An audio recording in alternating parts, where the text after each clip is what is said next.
Une activité sportive trop intensive chez les adolescentes peut avoir des effets néfastes importants. C'est du moins ce que nous apprend un récent rapport de l'Académie nationale française de médecine.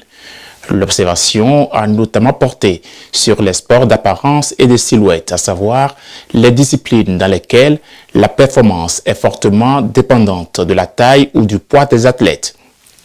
On cite par exemple la gymnastique, le patinage artistique, la danse, mais aussi la natation synchronisée. Et ce n'est pas tout.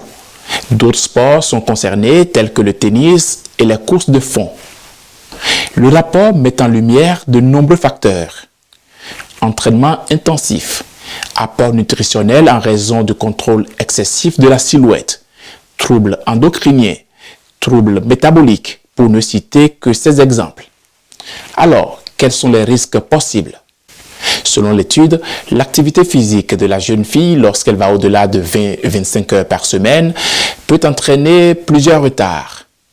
Taille, âge osseux, retard pubertaire, dérèglement du cycle menstruel, perturbations endocriniennes, sans oublier la fréquence des blessures musculo-tendino-ostéo-articulaires. Face à cela, les spécialistes insistent chez les jeunes athlètes sur la nécessité d'un suivi médical au moins 4 fois par an. Par ailleurs, il est impératif de leur prodiguer des conseils nutritionnels réguliers pour adapter les apports calorifiques à la dépense énergétique. Puis, en cas de blessure, il est important de penser à arrêter immédiatement les entraînements et de réaliser un contrôle médical.